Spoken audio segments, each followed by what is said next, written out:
So this is the revision of Chapter 5, Compromises, Arrangements and Amalgamation.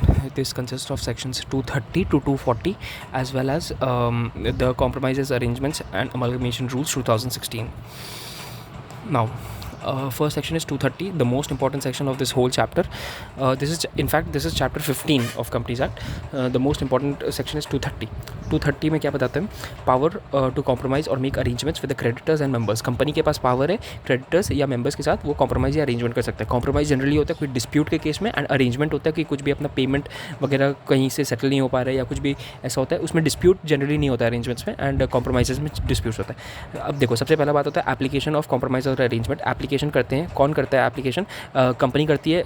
Company के creditor, member, liquidator in case of IBC. ये लोग क्या करेंगे? Application करेंगे. किसको करेंगे? एनसीएलटी को करेंगे. कौन कर रहा है? Company, creditor, member, liquidator. Company, creditor, member, liquidator to the NCLT. क्या एप्लीकेशन कर रहा है उसमें कि वो कोई जो भी उनका ड्राफ्ट स्कीम है उसके बारे में पूरा डिटेल्स रहेगा उस एप्लीकेशन में, and along with that application उसके पास वो लोग देगा एक एफिडेविट. उस एफिडेविट में वो लोग क्या क्या डिस्क्लोज करेगा? सबसे first point is material facts. Material facts में latest financial statements, financial position, latest audit report देगा. फिर पेंडिंग इन्वेस्टिगेशन कुछ भी अगर कंपनी के अगेंस्ट है तो उसका डिटेल्स देगा. सेकंड पॉइंट आता है अगर कैपिटल रिडक्शन का स्कीम है तो कैपिटल रिडक्शन के स्कीम के बारे में सारा कुछ अपना डिटेल्स. थर्ड अपना आता है कॉर्पोरेट डेट रिस्ट्रक्चरिंग होता है. जनरली बैंक्स वगैरह करते हैं. बैंक्स का अगर कोई डिस्प्यूट कर लेती है कंपनी तो कॉर्पोरेट डेट रिस्ट्रक्चरिंग का फोकस करते हैं. It's kind of revival plan. तो वो कॉर्पोरेट डेट रिस्ट्रक्चरिंग के केस में अगर कॉर्पोरेट डेट रिस्ट्रक्चरिंग है तो वो फैक्ट डिस्क्लोज करेगी company, and along with it उसका 75 ये फैक्ट भी डिस्क्लोज करेगी कि it is consented by at least 75% of the secured creditors. 75% of secured creditors corporate debt restructuring को मान रहे हैं. ठीक है, हैव कंसेंटेड. नेक्स्ट पॉइंट आता है अपना directions by the tribunal for holding the meeting. अब जब ट्रिब्यूनल के पास आ गया है ये स्कीम के बारे में, एप्लीकेशन आ गया, तो अब ट्रिब्यूनल क्या कराता है? एक मीटिंग होल्ड कराता है. उस मीटिंग का वो किसका मीटिंग कराएगा? अगर class of members and creditors है तो जिसका भी, जैसे अगर कंपनी का मेंबर्स के साथ कोई कॉम्प्रोमाइज़ अरेंजमेंट हुआ है या कुछ भी हुआ है तो कंपनी के क्लास ऑफ मेंबर्स का कराएगा. मेंबर्स के साथ हुआ है तो मेंबर्स एंड कंपनी मेंबर्स का क्लास का कराएगा. क्रेडिटर्स का हुआ है तो क्रेडिटर्स का क्लास का कराएगा. अब इसमें क्या होता है? क्रेडिटर्स का क्लास का अगर है तो क्रेडिटर्स का क्लास में एक एग्जेम्पशन है कि अगर at least 90% of the creditors in value 90% of the creditors in value agree करते हैं कि उनको मीटिंग का दरकार नहीं है तो वो मीटिंग डिस्पेंस हो सकता है. बट मेंबर्स के लिए कोई भी ऐसा चक्कर नहीं है. अगर ट्रिब्यूनल मेंबर्स का मीटिंग करवा रहा है तो मेंबर्स का मीटिंग होगा ही, वो डिस्पेंस नहीं हो सकता है. अब मीटिंग के बारे में ट्रिब्यूनल सब कुछ बता सकता है, कैसे क्या होगा उसके बारे में सारा डिटेल्स बता सकता है. नेक्स्ट अपना आता है notice of the meeting to be sent to the members and creditors. Notice of the meeting to be sent to the members and creditors. क्या रहेगा इसमें? नोटिस जाएगा. चेयरपर्सन ऑफ द कंपनी जो है वो नोटिस देगी. किसको देगी? मेंबर, क्रेडिटर, जितने भी अपने डिबेंचर होल्डर्स है सबके रजिस्टर्ड एड्रेस पे देगी. क्या देगी? Notice of the meeting. Notice देगी कि मीटिंग हो रहा है. उसमें डिटेल्स रहेगा कॉम्प्रोमाइज़ अरेंजमेंट का, सारा इफेक्ट रहेगा. इफेक्ट किस पे? सारे भी स्टेक होल्डर्स हैं उनके ऊपर क्या क्या इफेक्ट होगा, किसके ऊपर क्या इफेक्ट होगा, वो इफेक्ट का डिटेल्स होगा. वैल्यूएशन रिपोर्ट होगा and the manner of voting, वो लोग कैसे वोटिंग करेंगे, और हिमसेल्फ प्रॉक्सी या पोस्टल बैलेट कैसे होगा. एंड विद इन 1 मंथ देगी ये नोटिस. ठीक है, चेयरपर्सन देगी 1 मंथ. कहाँ से? अपना एप्लीकेशन से. तो मतलब चेयरपर्सन नोटिस ऑफ मीटिंग दे रही है टू किसको दे रही है? मेंबर्स, क्रेडिटर्स या डिबेंचर होल्डर्स, सबको दे रही है. मतलब तो उसमें क्या क्या रहेगा? नोटिस रहेगी. नोटिस में डिटेल्स रहेगा, इफेक्ट रहेगा of compromise arrangement and valuation report रहेगा. उसके साथ साथ मैनर ऑफ वोटिंग क्या प्रपोज किया ये लोग, वो उसका भी डिस्क्लोजर रहेगा. फिर नेक्स्ट आता है अपना जैसे ये नोटिस इशू हुआ है बाय वे ऑफ एडवर्टाइजमेंट भी इसको इशू करना पड़ेगा कंपनी को. वो कैसे करेगी कंपनी? एडवर्टाइजमेंट जो इशू करेगी कंपनी ऑफ कॉम्प्रोमाइज़ और अरेंजमेंट, उसमें ये बताएगी कि कंसर्न्ड पर्सन्स को ये पार्ट डिस्क्लोज करना ज़रूरी है कि कंसर्न्ड पर्सन्स जो हैं उनको विद इन प्रेस्क्राइब्ड टाइम क्या होगा? Free of charge from the registrar office of the company. कुछ भी डिटेल्स अगर उनको चाहिए कॉम्प्रोमाइज़ अरेंजमेंट के बारे में, उसका कॉपी चाहिए तो वो मिल जाएगा free of charge concerned persons को registered office of the company से. ठीक है, नोटिस कंपनी को वेबसाइट वगैरह पे भी डालना पड़ेगा. अब ये जो कॉम्प्रोमाइज़ अरेंजमेंट है इसको डिसेंटिंग कितने शेयर होल्डर्स या मेंबर्स या फिर क्रेडिटर्स कर सकते हैं? 10% ऑफ द शेयर होल्डिंग मतलब वोटिंग पावर. अगर 10% कोई share holders group of share holders या इंडिविजुअल शेयर होल्डर होल्ड करता है तो वो डिसेंट कर सकते हैं, या फिर और 5% ऑफ द डेट आउटस्टैंडिंग. ठीक है, as per the latest audited finances. 10% member का शेयर होल्डिंग के लिए एंड 5% अपना इसके लिए 5% अपना इसके लिए क्या नाम है आउटस्टैंडिंग डेट के लिए। अब जो नोटिस है एंड जो भी अभी तक डॉक्यूमेंट्स आए हैं वो सारे के सारे कंपनी को इशू करने पड़ती है अलग अलग स्टैट्यूटरी अथॉरिटीज़ में। उसमें सारे हैं, समझ लो totally income tax, SEBI, ROC, RBI, stock exchange, CCI, competition commission, sectoral regulator जैसे कि इलेक्ट्रिसिटी बोर्ड हो गया, इलेक्ट्रिसिटी कंपनी का, ऑफिशियल लिक्विडेटर हो गया, सेंट्रल गवर्नमेंट को तो ऑफकोर्स जाएगा ही। अब नेक्स्ट आता है right of certain statutory authorities. अब ये जो स्टैट्यूटरी अथॉरिटीज़ के पास डिटेल्स गया है, ये अथॉरिटीज़ 30 दिन के अंदर अंदर कोई भी रिप्रेजेंटेशन बनाना है तो वो लोग कर सकते हैं एंड ट्रिब्यूनल उसको कंसीडर करेगा, बट उससे कोई भी बाउंड नहीं होगा ट्रिब्यूनल ऑलवेज अपना फ्री रहता है। फिर उसके बाद सबसे मोस्ट इंपॉर्टेंट पार्ट आया अप्रूवल किससे लेगा कंपनी, ये कराएगा ट्रिब्यूनल। तो कंपनी अगर ये करा रही है कॉम्प्रोमाइज़ अरेंजमेंट, उसका डिटेल्स देगी ट्रिब्यूनल को, तो उसका अप्रूवल किससे कराएगा एंड ट्रिब्यूनल उसको अल्टीमेटली ट्रिब्यूनल ही सैंक्शन करेगा इसको। ट्रिब्यूनल सैंक्शन करता है, उसके बाद आरओसी के पास जाता है ट्रिब्यूनल का order and then ROC registration कर देता है कंपनी का, कोई भी कॉम्प्रोमाइज अरेंजमेंट वगैरह होता है तो अपना ट्रिब्यूनल कैसे सैंक्शन करेगी एंड अप्रूवल किससे लेना पड़ेगा, अब उसके बारे में आता है। ये सारा हम लोग का फर्स्ट सेक्शन ही चल रहा है, दैट इज़ 230, ठीक है।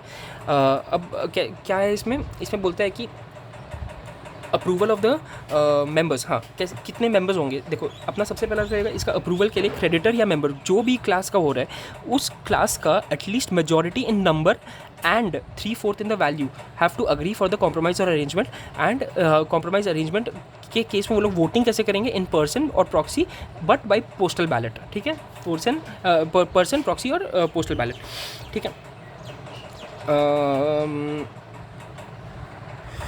तो वंस अगेन अपना मेजॉरिटी नंबर होना चाहिए, मेंबर्स एंड क्रेडिटर्स, मेंबर्स या फिर क्रेडिटर्स कोई भी है, मेजॉरिटी नंबर होना चाहिए जो कि रिप्रेजेंट कर रहे हो 3/4 ऑफ द वैल्यू, ठीक है। Should agree to the compromise और अरेंजमेंट। इस केस में हम लोग मेजॉरिटी जब कंप्यूट करने जाएंगे ना एंड वैल्यू जब देखने जाएंगे, वैल्यू में तो पूरा देखेंगे एंड जितने भी मेंबर्स अपने प्रेजेंट एंड वोटिंग खाली उनके ही टोटल में देखेंगे, ठीक है। जो present and abstain from voting है उनको कंसिडर नहीं किया जाएगा। एंड फिर अपना क्या होता है सारे क्लासेस का कंबाइन करके अपने 3/4 वैल्यू देखेंगे, ठीक है। एंड फिर क्या होगा, अच्छा दोनों चीज़ में, हाँ, वैल्यू एंड नंबर दोनों में हम लोग खाली प्रेजेंट एंड वोटिंग को कंसिडर करेंगे। फिर आता है तो अपना कंपनी ऑडिटर का स्टेटमेंट भी देगा वो लोग ट्रिब्यूनल को, ठीक है। वो स्टेटमेंट में क्या रहेगा, conformance with the accounting standards जो भी एप्लीकेबल है। फिर ट्रिब्यूनल क्या करेगी, कॉम्प्रोमाइज अरेंजमेंट अगर सैंक्शन करना चाहती है कर सकती है, वो सब पे बाइंडिंग रहेगा जितने भी इंटरेस्टेड पार्टीज़ है। फिर कंपनी जो है, कंपनी को ट्रिब्यूनल का ऑर्डर जो आता है वो जैसे भी बोला आरओसी के पास डालना पड़ेगा और वो विदिन 30 डेज़ करती है। अब देखो जैसे कोई भी अपना अथॉरिटी है वो अगर कंप्लेन किया था या अपना ऑब्जेक्शन रेज किया था तो वो ऑब्जेक्शन रेज कर दिया, अब वो जाएगा कहाँ पे, ट्रिब्यूनल के पास, ट्रिब्यूनल कंसिडर करेगी। अब ट्रिब्यूनल कुछ भी देती है ऑर्डर तो उसके अगेंस्ट में एनसीएलएटी के पास अगर कोई चल गया है, ठीक है, एनसीएलएटी के पास गया है तो एनसीएलएटी का जो ऑर्डर है या वो जब अगर कॉम्प्रोमाइज अरेंजमेंट सैंक्शन कर देता है तो उसका ऑर्डर भी रजिस्ट्रार को 30 डेज़ के अंदर अंदर डालना पड़ेगा। अब देखो नेक्स्ट आता है अपना contents of the order of tribunal जो अपना ऑर्डर डाल रही है उसमें क्या क्या कंटेंट्स रहेगा। सबसे पहला अपना variation of the share holding rights, buyback के बारे में डिटेल्स रहेगा, रिडक्शन ऑफ द कैपिटल अगर हुआ है उसका डिटेल्स रहेगा, सारा कुछ जो कुछ भी हुआ है कॉम्प्रोमाइज में मेन पार्ट्स, जैसे कि अपने प्रेफरेंस शेयर कैपिटल को अगर इक्विटी में कन्वर्ट किए हैं तो अपना जो प्रेफरेंस शेयर होल्डर्स का डिविडेंड अरियर्स में था उसके अगेंस्ट में उन लोगों को कैश दे रहे हैं या इक्विटी इक्वल में दे रहे हैं, तो सब सारा डिटेल्स रहेगा। Exit offer dissenting share holders को क्या दे रहे हैं वो सब रहेगा। BIFR के पास में कुछ भी अगर प्रोसीडिंग्स पेंडिंग है तो वो अपना अबेट हो जाएगा फॉर द टाइम भी। फिर क्या होता है इसमें, अच्छा अगर टेक ओवर ऑफर है, टेक ओवर ऑफर मतलब क्या होता है, एक कंपनी दूसरे को टेक ओवर कर रही है तो उसमें जो टेक ओवर हो रही है कंपनी, ठीक है ना, in case of take over offer of a company other than the listed company, मतलब प्राइवेट कंपनी का टेक ओवर ऑफर है तो उस केस में कोई भी अग्रीव्ड पार्टी जो है ना वो ट्रिब्यूनल को जाके एप्लीकेशन डाल सकता है। ये नया पॉइंट है, एक तो इंपॉर्टेंट पॉइंट है।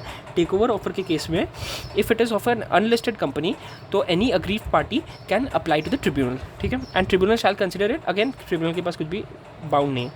अच्छा ये पूरे 230 सेक्शन के अंदर में अपने क्या होता है, अगर गवर्नमेंट कंपनी इन्वॉल्व हो जाती है तो जहाँ ट्रिब्यूनल हम लोग कंसिडर कर रहे थे उसकी जगह पे सेंट्रल गवर्नमेंट कंसिडर करेंगे। This is end of 230, the most important section. Next we have 231। इसमें क्या आता है, powers of the tribunal to enforce compromise और अरेंजमेंट। ट्रिब्यूनल के पावर्स के बारे में बात कर रहे हैं, ठीक है। पावर टू सुपरवाइज सुपरवाइज करेगी, डायरेक्ट करेगी, मॉडिफाई करेगी, कुछ भी अगर अपना अरेंजमेंट कॉम्प्रोमाइज़ का जो भी स्कीम था उसको मॉडिफाई कर सकती है, सुपरवाइज कर सकती है, डायरेक्ट कर सकती है, या फिर चाहे तो वाइंडिंग अप भी ऑर्डर कर सकती है। इफ़ उसको लगता है कि कॉम्प्रोमाइज़ अरेंजमेंट सक्सेसफुली इंप्लीमेंट नहीं हो सकता, सेटिस्फैक्टरली इंप्लीमेंट नहीं हो सकता एंड द कंपनी अपने डेट को रिपे नहीं कर सकती है। ये दो चीज़ अगर उसको लगता है, क्या लगता है, किसको लगता है, ट्रिब्यूनल को लगता है। ट्रिब्यूनल को अगर लगता है कि ऑर्डर ऑफ वाइंडिंग अप करना जरूरी है कि तब करेगा जब ट्रिब्यूनल को लगता है कि कॉम्प्रोमाइज़ अरेंजमेंट स्मूथली नहीं हो सकता है एंड इंप्लीमेंट सेटिस्फैक्टरली नहीं हो सकता, सारे पार्टी सेटिस्फाई नहीं होंगे एंड कंपनी जो है वो अपनी डेट को अनेबल रहेगी पे करने में, रीपे करने में, तो उस केस में वो डायरेक्ट वाइंडिंग अप ऑर्डर भी दे सकता है। ठीक है, तो supervise, direct, modifications and winding up order, ये चार चीज़ पावर है ट्रिब्यूनल का। ठीक है, next we have section 232 merger and amalgamation of companies. ये 232 एक एक्चुअल में बोला जाए तो एक्सटेंशन ऑफ 230 ही है। 230 जो 230 में एप्लीकेशन था ना, अगर मर्जर एंड अमलगमेशन है तो उसके बाद में अलग से हम लोग उस एप्लीकेशन में ये मेंशन करेंगे कि हमारा मर्जर एंड अमलगमेशन वाला कॉन्सेप्ट है, जिसमें एक ट्रांसफर कंपनी है, उसकी प्रॉपर्टीज़ सारी ट्रांसफरी कंपनी के पास चल जाएगी। हम लोग एक ये वाला कॉन्सेप्ट में कॉम्प्रोमाइज़ अरेंजमेंट करें, खाली ये डिस्क्लोजर देना, बाकी सारा का सारा डिटेल्स अपना 230 के हिसाब से रहेगा। क्या क्या डिटेल्स था, नोटिस ऑफ द मीटिंग जाएगा, चेयरपर्सन देगा, नोटिस इशू करना पड़ेगा एडवर्टीजमेंट के तौर पे, नोटिस ऑफ अदर डॉक्यूमेंट्स जो रहेगा वो वेबसाइट पे प्लेस होता है। ऑब्जेक्शन अगर कॉम्प्रोमाइज अरेंजमेंट को है तो कितने मेंबर थे बताओ, तो 10% of the share holders and अगर अपने डिसेंटिंग ये थे, क्या बोलते हैं, क्रेडिटर्स थे, तो क्रेडिटर्स में 5% होना चाहिए वैल्यू। ठीक है, फिर अपना और क्या था उसमें, notice and documents statutory authorities को जो हम लोग डालते थे, स्टैट्यूटरी अथॉरिटी 30 दिन के अंदर उन लोगों को अगर कोई प्रॉब्लम था तो वो लोग बोलेगा, फिर अप्रूवल करती थी, चाहे तो वो सब अप्रूवल के लिए अपने को कितने मेंबर्स का कंसेंट चाहिए था, मेजॉरिटी प्लस मेंबर या creditor majority plus 3/4 in value and auditor certificate भी चाहिए था। ठीक है, अब नेक्स्ट इसमें बता रहा है ये सब 232 ही चल रहा है, मतलब ये 230 का रिवीजन हो गया। 232 भी ये बोलता है कि 230 के हिसाब से सारा कुछ चलेगा, इट इज़ मोटा मोटी एंड एक्सटेंशन। ठीक है, फिर उसके बाद क्या रहता है, अदर डॉक्यूमेंट्स भी रहेगा जो सर्कुलेट होगा for the meetings by companies. क्या क्या रहेगा उसमें, जो मीटिंग रहेगी ना कंपनी की उसके लिए सर्कुलेट होगी। क्या क्या डॉक्यूमेंट्स है वो, ड्राफ्ट स्कीम रहेगी और ये कन्फर्मेशन की ड्राफ्ट स्कीम ऑलरेडी रजिस्ट्रार के पास फाइल हो चुकी है। वैल्यूएशन रिपोर्ट रहेगा, वैल्यूएशन रिपोर्ट जो अपना एक रजिस्टर्ड वैल्यूअर रहेगा उसका वैल्यूएशन रिपोर्ट रहता है। फिर सप्लीमेंट्री फाइनेंशियल्स कब देना पड़ेगा, जब हमारा कॉम्प्रोमाइज़ और अरेंजमेंट का जो फर्स्ट मीटिंग है वो मीटिंग वो मीटिंग और जो end of previous financial year है उसके बीच में गैप अपना 6 मंथ से ज़्यादा हो जाता है, तो सप्लीमेंट्री फाइनेंशियल स्टेटमेंट भी देना पड़ेगा। और एक तो डायरेक्टर रिपोर्ट देना पड़ेगा जिसमें कि सारा इफेक्ट बताएगा कॉम्प्रोमाइज़ अरेंजमेंट से क्या क्या इफेक्ट है रिलेटेड पार्टी मतलब इंटरेस्ट पार्टीज़ को, स्टेक होल्डर्स को, एंड शेयर एक्सचेंज रेशियो कुछ है अगर तो कितना है, क्या है, and special valuation difficulties, valuation के टाइम पे क्या क्या डिफिकल्टीज़ आए वो सब भी अपने डायरेक्टर रिपोर्ट में वो मेंशन करेगा डायरेक्टर्स। तो अपने क्या क्या इसमें डाले डॉक्यूमेंट्स, क्या क्या सर्कुलेट होगा, पहला तो ड्राफ्ट स्कीम अपना सर्कुलेट होगा, ये फैक्ट सर्कुलेट होगा उसके साथ कि कंफर्मेशन मतलब कि वो ड्राफ्ट स्कीम अपने रजिस्ट्रार के पास डाल चुके हैं, मतलब सबमिट कर चुके हैं। फिर अपना वैल्यूएशन रिपोर्ट रहेगा, वैल्यूएशन रिपोर्ट किसी एक्सपर्ट का रहेगा। सप्लीमेंट्री फाइनेंशियल्स रहेगा, तभी रहेगा सप्लीमेंट्री फाइनेंशियल्स अगर अपना प्रीवियस ईयर का and and the date of meeting of जो भी पार्टी है अपने for the approving of the scheme, ये अपना इसके बीच में जो गैप रहेगा इस ग्रेटर देन 6 मंथ्स है। And the report of directors में क्या 3 कंटेंट था, पहला था अपना जो भी अपना इफेक्ट ऑफ कॉम्प्रोमाइज़ और अरेंजमेंट है, एक्सचेंज रेशियो अगर कुछ है तो वो, एंड स्पेशल वैल्यूएशन डिफिकल्टीज़। फिर उसके बाद क्या रहता है, कंपनी ऑडिटर जो है, कंपनी ऑडिटर को एक अकाउंटिंग ट्रीटमेंट का कंप्लायंस के बारे में भी डालना पड़ेगा, ये 232 में भी है, सेम 230 में भी था। अब उसके बाद क्या होता है, ट्रिब्यूनल अब अगर सेटिस्फाई हो गई कि मर्जर रिकंस्ट्रक्शन अमलगमेशन जो कुछ भी है वो अगर ठीक हो गया तो ट्रिब्यूनल अपना ऑर्डर कर देगी कंपनी को, एंड कंपनी को 30 दिन के अंदर फाइल करना पड़ेगा। अब क्या होता है, ट्रिब्यूनल का जो ऑर्डर होता है उसमें क्या क्या हो सकता है, मर्जर एंड अमलगमेशन वाला 232 में क्या क्या कंटेंट्स रह सकते हैं। अपना प्रॉपर्टी ट्रांसफर हो जाएगी, ट्रांसफर का ट्रांसफरी के पास में, लीगल प्रोसीडिंग्स ट्रांसफरी के पास चल जाएगी। Allotment of shares and debentures कैसे रहेगा, जो डिसेंटिंग शेयर होल्डर्स है उसके लिए क्या एग्जिट प्लान बनाया है। फिर नॉन रेसिडेंट शेयर होल्डर्स अगर है तो उनको क्या दे रहे हैं, क्या होता है ना, एनआरआई के बारे में पहले हर लॉ में डाला ही जाता है तो इसलिए अलग से बता दिया इसको भी। फिर क्या होता है, ट्रांसफरी कंपनी ट्रांसफरी कंपनी जो है वो ट्रांसफरर कंपनी में एक भी शेयर होल्ड नहीं कर सकती। Transferee company can not hold shares in the transferor company in its own name.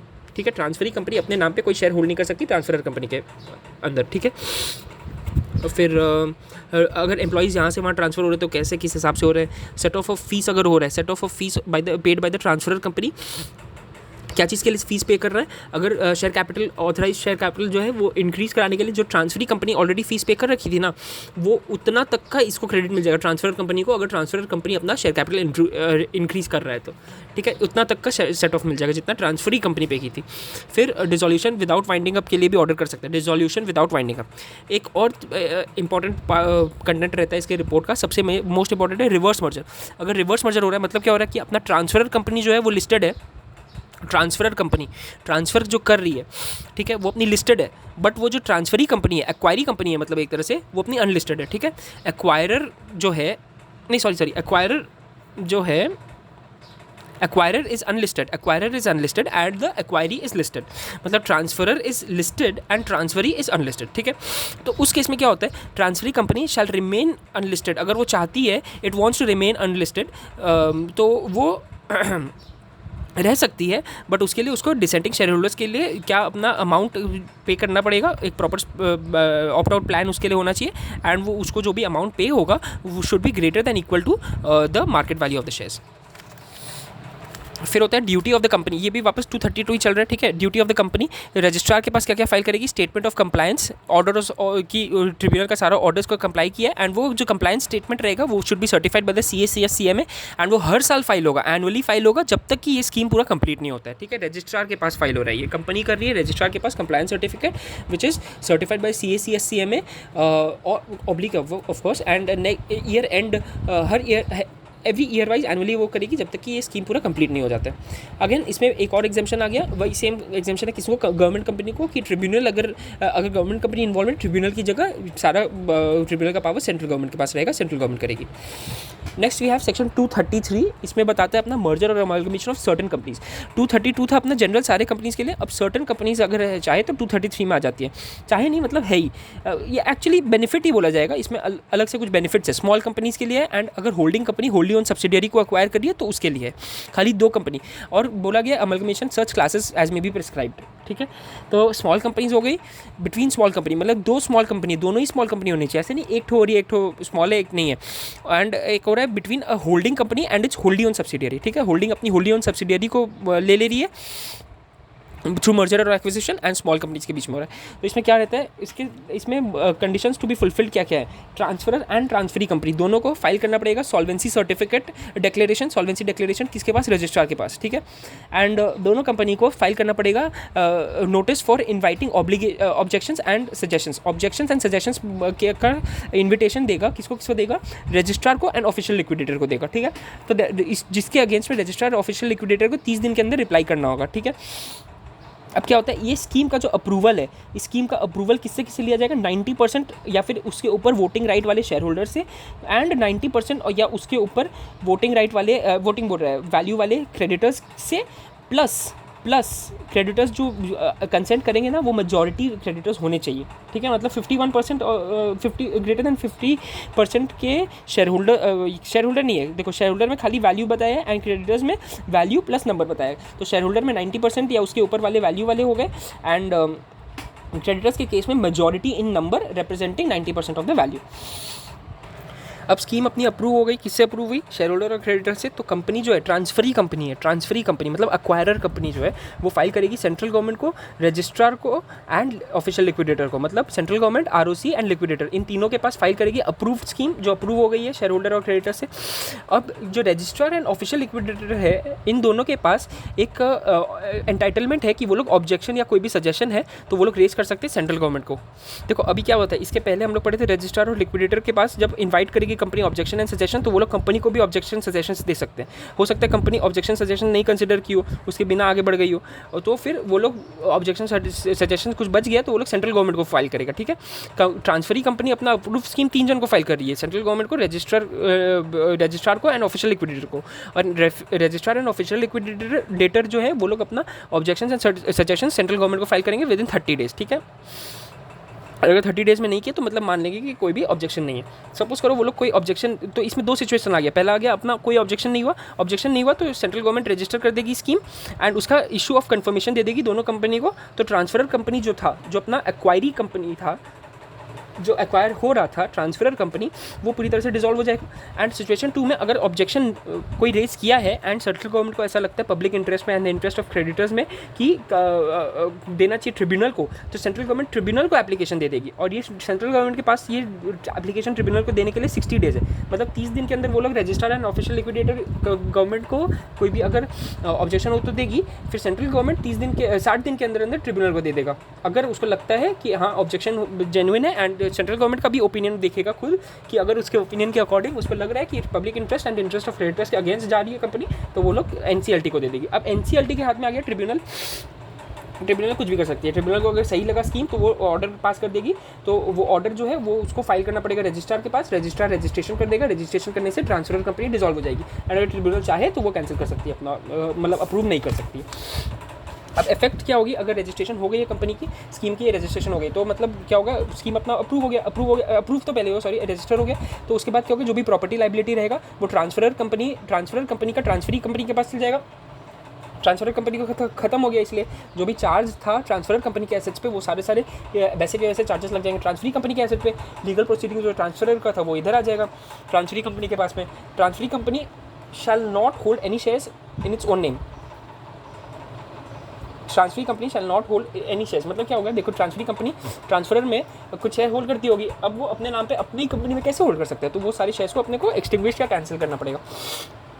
अब क्या था, ट्रांसफर कंपनी था वो अपना कुछ भी फीस वगैरह पे किया था ऑथराइज शेयर कैपिटल के लिए, तो उतना तक का ऑथराइज शेयर कैपिटल का फीस यहाँ पे सेट ऑफ हो जाएगा ट्रांसफरी कंपनी के पास। अब क्या कोई भी डिसेंटिंग शेयर होल्डर्स और क्रेडिटर्स को जो थे ट्रांसफर कंपनी के, उसको पेमेंट करने का लाइबिलिटी अब ट्रांसफरी कंपनी के पास आ गया है। अब नेक्स्ट आता है सेक्शन 234, मर्जर और amalgamation of a company with a foreign company. Foreign company कौन सी होगी, जो बाहर जुरिस्डिक्शन में इनकॉर्पोरेट हुई है, एंड इंडियन कंपनी हो गई, एक पार्टी हो गई जो कि अपने इंडियन जुरिस्डिक्शन में कंपनीज एक्ट के अंदर रजिस्टर हुई है। अब इसके बीच में अगर होता है कॉम्प्रोमाइज़ अरेंजमेंट तो 230 240 ओवररूल हो जाते हैं बाय एनी अदर एक्ट। कोई अगर अदर एक्ट में ऐसा कुछ लिखा है जो कि इज़ डिफरेंट फ्रॉम व्हाट 230 240 है में लिखा है, तो वो अदर एक्ट वाला चीज़ अपना अप्लाई करेगा एंड 230 240 ओवररूल हो जाएगा। एंड उसके रिलेटेड में कुछ भी अपना क्या बोलते हैं रूल्स वगैरह जो आरबीआई एंड सेंट्रल गवर्नमेंट मिलकर बनाएंगे। एंड उसके बाद क्या होता है, अच्छा देखो रूल्स सेंट्रल गवर्नमेंट बनाती है बट आरबीआई का उसका कंसल्टेशन देगी, ठीक है। अब लीगल रिक्वायरमेंट्स इसके लिए क्या होता है, देखो अगर कंपनी मर्ज हो रही है फॉरेन कंपनी में, या फिर फॉरेन कंपनी आके इंडियन कंपनी में मर्ज हो रही है, तो क्या होता है, प्रायर अप्रूवल ऑफ आरबीआई तो लेना ज़रूरी है। सबसे पहले आरबीआई का अप्रूवल लेना होगा, जहाँ फॉरेन आ जाता है अपना आरबीआई का अप्रूवल है, ठीक है। फिर अपना स्कीम जो भी रहेगी उसमें कैश या फिर डिपॉजिटरी रिसीट इशू करना है या फिर लेना है, जैसे भी है। इंडियन कंपनी जीडीआर एडीआर वाला कंसेप्ट होता है ना, डिपॉजिटरी रिसीट इशू की है या फिर कैश में पे कर रही है या फिर partly in depository partly in cash, कुछ भी कर सकती है, ठीक है। ये सिंपल था फॉरेन कंपनी वाला अपना हो गया कंसेप्ट। फिर अपना dissenting shareholders, power to acquire the shares of the shareholders dissenting from the scheme of contract approved by majority। मतलब क्या होता है, देखो अगर अपना कोई ट्रांसफरी कंपनी है, ट्रांसफरी कंपनी के पास ट्रांसफरी कंपनी ऑफर देती है shareholders of the transfer company को 4 महीने के लिए, एंड अगर offer 90% 9/10 of the value of shareholders 9/10 of the value of shareholders accept कर लेते हैं। मतलब देखो सबसे पहले तो ये लोग ऑफ़र किया, सारे शेयर होल्डर्स को किया, ट्रांसफर कंपनी के सारे शेयर होल्डर्स को ऑफर किया, 4 मंथ्स तक वो ऑफर ओपन रहेगा। एंड उसके अंदर अगर 9/10 of the shareholders of the transfer company accept कर लेते तो इसके पास जो ट्रांसफरी कंपनी है उसके पास राइट आ जाती है। क्या राइट आ जाती है, वो डिसेंटिंग शेयर होल्डर्स को एक नोटिस इशू करेगी कि within the next 2 months वो उसका शेयर्स एक्वायर करने वाली है। तो जो डिसेंटिंग शेयर होल्डर्स है who has refused to transfer, या फिर वो कौन होते हैं डिसेंटिंग शेयर होल्डर्स जो कि रिफ्यूज़ कर दिए ट्रांसफर करना या फिर एसेंट नहीं किए हैं ये कॉम्प्रोमाइज़ अरेंजमेंट को, तो क्या होता है डिसेंटिंग शेयर होल्डर्स को ट्रांसफरी कंपनी बोलेगी विद इन नेक्स्ट 2 मंथ्स वो उसका शेयर्स एक्वायर कर लेगी। अब डिसेंटिंग शेयर होल्डर जो है वो तो डर गया, वो फंस गया, तो वो उसको अगर कोई प्रॉब्लम रहता है, अगर वो नहीं चाहता है कि उसका शेयर एक्वायर हो, तो वो करेगा ट्रिब्यूनल के पास application within 1 month from notice. वो जो नोटिस मिला उसको 2 महीने में करने वाला है वो, तो उस नोटिस के 1 मंथ के अंदर उसको ट्रिब्यूनल के पास, डिसेंटिंग शेयर होल्डर को ट्रिब्यूनल के पास जाना पड़ेगा। ट्रिब्यूनल के पास पावर, अब ट्रिब्यूनल चाहे तो रिस्ट्रेन कर सकता है ट्रांसफरी कंपनी को कि उसका शेयर्स एक्वायर मत करो, तो ट्रांसफरी कंपनी एक्वायर नहीं करेगी। बट अगर उसको रिस्ट्रेन नहीं करता ट्रिब्यूनल, या फिर समझो कि डिसेंटिंग शेयर होल्डर ट्रिब्यूनल के पास जाता ही नहीं है, तो उस केस में क्या होगा, ट्रांसफरी कंपनी उसका शेयर्स डिसेंटिंग शेयर होल्डर का शेयर्स एक्वायर कर लेगी, एंड लेकिन उस डिसेंटिंग शेयर होल्डर को भी उतना ही पैसा देगी जितना कि अप्रूविंग शेयर होल्डर्स को दे रही थी। अब इसके बाद क्या आता है अपना इसमें पूरा प्रोसीजर बताया है कि अपने डिसेंडिंग शेयर होल्डर्स को पेमेंट का किस कॉन्सेप्ट से होगा। तो क्या होता है, पहले तो ट्रांसफरी कंपनी है, ट्रांसफरी कंपनी जो है वो नोटिस देती है ट्रांसफर कंपनी को, ट्रांसफ़र डीड देती है एग्जीक्यूट करने के लिए, एंड उसको एग्जीक्यूट होता है ट्रांसफर कंपनी का कोई एक पर्सन रहता है on behalf of the descending share holder वो करता है। अब ट्रांसफरी कंपनी पेमेंट भी कर देती है सब कुछ ट्रांसफरर कंपनी को, transferee company direct share holder को नहीं ढूंढने जाएगी, ट्रांसफरी कंपनी ट्रांसफर को कर दी, सारा डीड वीड साइन करके ट्रांसफरर कंपनी के साथ एग्जीक्यूट हो गया डीड। ठीक है, अब क्या हो रहा है, ट्रांसफर कंपनी क्या करेगी, जो शेयर है उसको रजिस्टर कर देगी ट्रांसफरी कंपनी के नाम पे, ठीक है, as holding holder of such shares. अब क्या होता है कि ट्रांसफरर कंपनी जो है, ट्रांसफरर कंपनी शेयर तो दे दी उधर, अब पैसा मिल गया उसको, अब वो क्या करेगा विद इन 1 मंथ, जब से उसको ये सब हुआ है सारा चक्कर, जो पैसा मिला है और ये सब हो गया, उसके 1 मंथ के अंदर अंदर वो इन्फॉर्मेशन देगी regarding the registration of their shares in the name of the transferee company and receive की उनको ये कंसिडरेशन पैसा मिला है, ये किसको इन्फॉर्मेशन देगी, डिसेंटिंग शेयर होल्डर्स को। अब जो ट्रांसफरर कंपनी है वो 1 महीना के अंदर अंदर डिसेंटिंग शेयर होल्डर्स को बोलेगी कि मैंने ऐसा ऐसा कर दिया, आपका शेयर बिक गया, उसका पैसा आ गया, आप आके ले जाओ। और ट्रांसफर कंपनी उस पैसे को एक अलग सेपरेट बैंक अकाउंट में डाल के रखेगी, और ट्रांसफर कंपनी को उसको 60 डेज़ के अंदर अंदर डिसेंटिंग शेयर होल्डर्स को पैसा देना पड़ता है। सेक्शन 236 में क्या होता है अपना, इसमें होता है कि अगर कोई जो मेजॉरिटी शेयर होल्डर्स है वो अपने 90% या उससे ज़्यादा का ऑलरेडी होल्डिंग रखते हैं, वो मेजॉरिटी शेयर होल्डर क्या हो सकते हैं, कोई कंपनी भी हो सकती है, इंडिविजुअल हो सकते हैं, या ग्रुप ऑफ पर्सन्स हो सकते हैं, वो लोग अगर रखते हैं एंड उनका अगर इंटेंशन है माइनॉरिटी को भी बाई आउट करने का, तो वो लोग क्या करेंगे, सबसे पहले अपने इंटेंशन के बारे में नोटिफाई करेंगे कंपनी को, एंड उसी के साथ साथ वो लोग मेजॉरिटी शेयर होल्डर्स जो है वो ऑफर करेंगे एक तो price which is determined by the registered valuers to the minority shareholders. ठीक है, पहले तो कंपनी को नोटिफाई किए 90% या उससे ज़्यादा का होल्ड करते हैं, तो वो लोग सबसे पहले कंपनी, और उन लोग चाहते हैं कि बाकी के 10% भी ये लोग होल्ड कर ले, तो पहले कंपनी को नोटिफाई किए एंड फिर कंपनी को नोटिफाई करने के बाद वो लोग क्या करते हैं, माइनॉरिटी शेयर होल्डर को एक ऑफर प्राइस करते हैं, वो प्राइस जो निकलेगा वो एक रजिस्टर्ड वैल्यूअर निकाल के देता है। ठीक है, तो जो माइनॉरिटी शेयर होल्डर है उसके पास ऑप्शन रहता है कि वो चाहे तो बेच सकता है। अब क्या होता है, डिपॉजिट ऑफ द मनी, जो मेजॉरिटी शेयर होल्डर्स क्या करते हैं, फिर मनी जो भी रहता है वो कंपनी को दे देते हैं, कंपनी वो एक सेपरेट बैंक अकाउंट में डाल के रखती है, वो बैंक अकाउंट 1 साल तक चलेगा एंड उसको कंपनी को डिस्बर्स करना पड़ता है अपने माइनॉरिटी शेयर होल्डर्स को 60 डेज़ के अंदर अंदर। ठीक है, और अगर 1 साल के तक अगर कंपनी रखती है उस अकाउंट में, उसके बाद भी अगर माइनॉरिटी शेयर होल्डर क्लेम करता है 60 डेज़ के बाद नहीं आता है, तो डिस्बर्समेंट 1 साल के बाद भी 1 साल तक चलेगी, मतलब समझो 60 डेज़ के अंदर अंदर शेयर होल्डर को देना होता है, 1 साल तक कंपनी अकाउंट मेंटेन करेगी, बट शेयर होल्डर को 60 डेज़ के अंदर अंदर देना होता है। सपोज करो शेयर होल्डर नहीं लेने आया 60 डेज़ के अंदर अंदर, तो वो 1 साल के अंदर अंदर तक उसको मिल सकता है, वो बाद में आया तो 1 साल के अंदर अंदर तक उसको मिलेगा। अच्छा, फिर क्या होता है, जो कंपनी जो है, अब ये पूरे एक्ट में कंपनी क्या बन जाती है, ट्रांसफ़र एजेंट बन जाती है। मतलब क्या करती है, वो मेजॉरिटी शेयर होल्डर से पैसा लेती है एंड माइनॉरिटी को देती है, एंड माइनॉरिटी से शेयर लेती है और मेजॉरिटी को देती है। तो इसमें क्या होता है, मेजॉरिटी से पैसा लेने का काम सबसे पहले होता है, तो मतलब उससे पैसा ले लिया और माइनॉरिटी को दे दिया। अब इन केस माइनॉरिटी को तो पैसा मिल गया बट वो अभी तक शेयर दिया नहीं है, इन केस वो शेयर देता ही नहीं है, बाद में फिजिकल सर्टिफिकेट डिलीवरी करता ही नहीं है, शेयर सर्टिफिकेट का डिलीवरी, शेयर का डिलीवरी नहीं करता है, तो वो क्या करा जाएगा, जो कंपनी जो होती है, कंपनी उसका शेयर को कैंसिल कर लेगी एंड फिर जो अपना ये है क्या बोलते हैं मेजॉरिटी शेयर होल्डर है उसको नया शेयर इशू कर देगी। इन केस अगर जो शेयर होल्डर है वो उसका डेथ हो गया है एंड उसका लीगल हेयर जो है वो अभी तक अपना रिकॉर्ड में नहीं आया बाय ट्रांसमिशन होता है ना, उसको शेयर सर्टिफिकेट उसका नाम पे ट्रांसमिट हो जाएगा, तो ट्रांसमिशन के प्रोसेस से उसका नाम अभी तक आया नहीं है कंपनी के रिकॉर्ड्स में, तो क्या रहेगा, उस पर्सन के पास 3 इयर्स तक राइट टू सेल रहेगा अपना माइनॉरिटी शेयर्स का, उसके पास राइट टू सेल रहेगा। और नॉर्मली 1 ईयर तक रहता है ना उसको पैसा कलेक्ट करने का, और जो इनिशियली जो ऑफर किया था वो ऑफर जो रहता है वो ऑफर एक्सेप्ट करने का 3 इयर्स तक उसके पास राइट रहेगा, चलते रहेगा। अब ऐसा कोई केस है जहाँ पे जो माइनॉरिटी शेयर होल्डिंग्स है 75% ऑफ माइनॉरिटी शेयर होल्डिंग के 75% या उससे ज़्यादा होल्ड करते कोई लोग, वो लोग का अगर मेजॉरिटी शेयर होल्डर्स के साथ वो कोई अंडरस्टैंडिंग हुआ है कि वो लोग हायर प्राइस पे अपना शेयर्स बेचेंगे मेजॉरिटी को, तो वो हायर प्राइस पे वो लोग बेच सकते हैं। मतलब 75% और more of the minority majority अपने कब आते हैं, मेजॉरिटी अपने 90% वाले ही आते हैं, समझ रहे हैं ना, मतलब 90% या 90% से ज़्यादा जब होता है 90 या 90 से ऊपर होता है तब वो अपने मेजॉरिटी शेयर होल्डर हो गए इस केस में, इस पूरे सेक्शन में। तो अब मेजॉरिटी शेयर होल्डर जो है वो तो 90% से ऊपर है, जो माइनॉरिटी बच गया, मतलब समझो सपोज 90% अपने मेजॉरिटी हैं तो 10% बच गया, 10% का 75% या उससे ज़्यादा, मतलब 7.5% या उससे ज़्यादा शेयर होल्डर्स सब मिलकर अगर चाहते हैं कोई अंडरस्टैंडिंग में घुसे with the majority share holders कि हम हायर प्राइस पे अपना शेयर बेचेंगे, तो वो लोग बेच सकते हैं वैसे। अब आता है सेक्शन 237। अगर सेंट्रल गवर्नमेंट चाहता है तो वो कोई दो कंपनी को पब्लिक इंटरेस्ट में अमलगमेट कर सकता है। तो उसके लिए क्या होता है, सेंट्रल गवर्नमेंट का लगता है अगर पब्लिक इंटरेस्ट में इट इज़ इंपॉर्टेंट तो वो क्या करेगी, एक ड्राफ्ट ऑर्डर प्रोड्यूस करेगी। वो सारी कंपनी जो भी इन्वॉल्व है जिनको अमलगमेट करना, जैसे बैंक्स होता है जनरली इसी से होता है, तो बैंक्स को सबको दे देगी। And then suggestions and objections जो भी रहेगा वो अपने शेयर होल्डर्स, स्टेक होल्डर्स वगैरह, क्रेडिटर्स वगैरह सबसे लेगी। फिर मॉडिफाई कुछ करना होगा अगर ड्राफ्ट ऑर्डर में तो करेगी। फिर अब क्या होता है, जो मेंबर्स या फिर creditors of the old company थे, मतलब क्या अपने ट्रांसफरर कंपनी के जो मेंबर्स क्रेडिटर्स है वो उनको सेम राइट्स एंड इंटरेस्ट मिलना चाहिए इन द ट्रांसफरी कंपनी। अगर कम मिला है तो उनको कॉम्पनसेशन के लिए वो लोग एंटाइटल्ड रहते हैं। अब जो कॉम्पनसेशन रहता है ना, कॉम्पनसेशन जो सेंट्रल गवर्नमेंट फिक्स करेगी उसको सेंट्रल गवर्नमेंट ही एक अथॉरिटी फिक्स करेगी, प्रेस्क्राइब करेगी। वो अथॉरिटी उस कॉम्पनसेशन को असेस करेगा।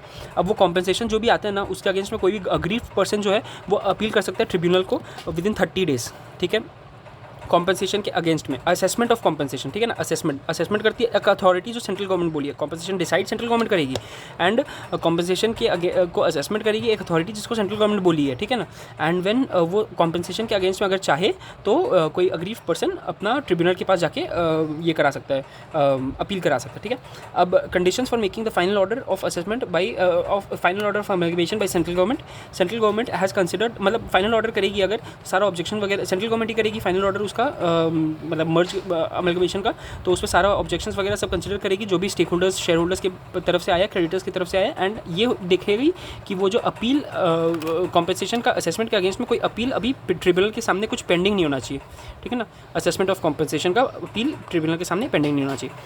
फिर अपना आता है publication of the final order. वो ऑफिशियल गैजेट में पब्लिश होगा, बट उसके पहले वो दोनों हाउसेस ऑफ पार्लियामेंट के थ्रू गुजर के जाएगा। ठीक है ना, अब क्या होता है फिर contents of the final order of amalgamation क्या होता है, अपना वही कॉन्स्टिट्यूशन, प्रॉपर्टी राइट्स ओनर्स। ठीक है, फिर सिंपल अपना प्रोसीडिंग्स वगैरह जो पिछले कंपनी के पास था वो आगे ट्रांसफ़र हो जाएगा। अब आता है सेक्शन 238।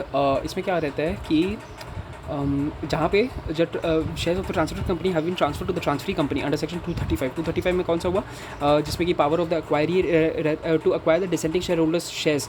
अगर 90% मेजॉरिटी वाले शेयर होल्डर्स अप्रूव कर देते हो तो डिसेंटिंग शेयर होल्डर्स को नोटिस देते 2 महीना के अंदर, वो वाला कॉन्सेप्ट हो चुका। उस केस में क्या होता है कि directors of the transfer company, जो ट्रांसफर कंपनी खत्म होने वाली है, उसके डायरेक्टर्स सर्कुलर फाइल करेंगे रजिस्ट्रार को, एंड सर्कुलर रजिस्ट्रार या तो एक्सेप्ट करेगा या फिर रिजेक्ट करेगा। अगर रजिस्ट्रार एक्सेप्ट कर लेता है तो एक्सेप्ट करते ही डायरेक्टर्स जो हैं ट्रांसफर कंपनी के अपने शेयर होल्डर्स को भेज देंगे कि ये ऐसा ऐसा है, ये सर्कुलर एक्सेप्ट हो गया।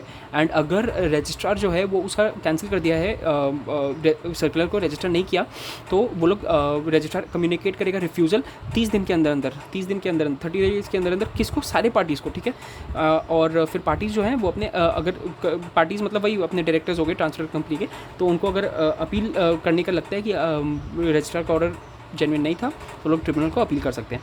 अब रजिस्टर कब कैंसिल करता है रिफ्यूज़ल, मतलब रिफ्यूज़ल टू रजिस्टर कब करता है रजिस्ट्रार, जब उसमें कोई इन्फॉर्मेशन फुल्ली नहीं है या फिर कोई फॉल्स इन्फॉर्मेशन है सर्कुलर में।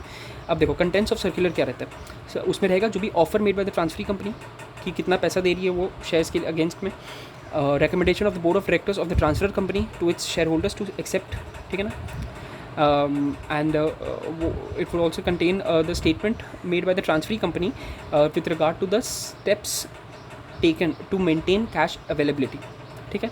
अब अगर क्या होता है सर्कुलर जो है सर्कुलर कि एक्चुअल में रजिस्टर नहीं किया है रजिस्ट्रार ने, बट डायरेक्टर जो है वो इशू कर दिया है बाकी सबको कि ऐसा बोल के कि रजिस्ट्रार ने इशू कर दिया है, रजिस्टर कर दिया, तो उस पर डायरेक्टर को 1 लाख का फ़ाइन लगेगा।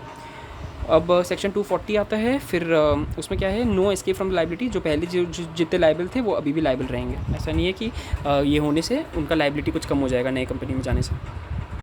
अच्छा, एक और सेक्शन था सेक्शन 239, जिसमें क्या रहता है, preservation of books and papers of the amalgamated company. अब किसी को अमलगमेट हो गई कंपनी, वो पुरानी कंपनी रही नहीं, तो सेंट्रल गवर्नमेंट के पास उसका बुक्स एंड पेपर्स को डिस्ट्रॉय करने के पहले, उसको डिस्पोजल करने के पहले सेंट्रल गवर्नमेंट से प्रायर अप्रूवल लेना होगा। Prior approval of the central government is required उसका बुक्स को हटाने के लिए, ठीक है। अब गवर्नमेंट जो है सेंट्रल गवर्नमेंट है वो अपना अप्रूवल देने के पहले क्या करवा सकती है, कोई पर्सन से एग्जामिन करवा सकती है उसका बुक्स एंड पेपर्स, ठीक है।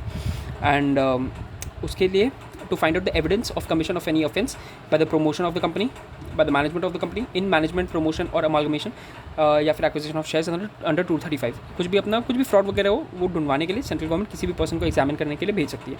तो मतलब अल्टीमेटली ये है इस सेक्शन में 239 में कि अगर बुक्स एंड पेपर्स अगर हटाना है किसी अमलगमेटेड कंपनी का, तो उसके लिए पहले prior approval of central government is required. Central government before granting the approval shall appoint a person to examine the books and papers. So this comes with this we come to the end of chapter 5. Thank you.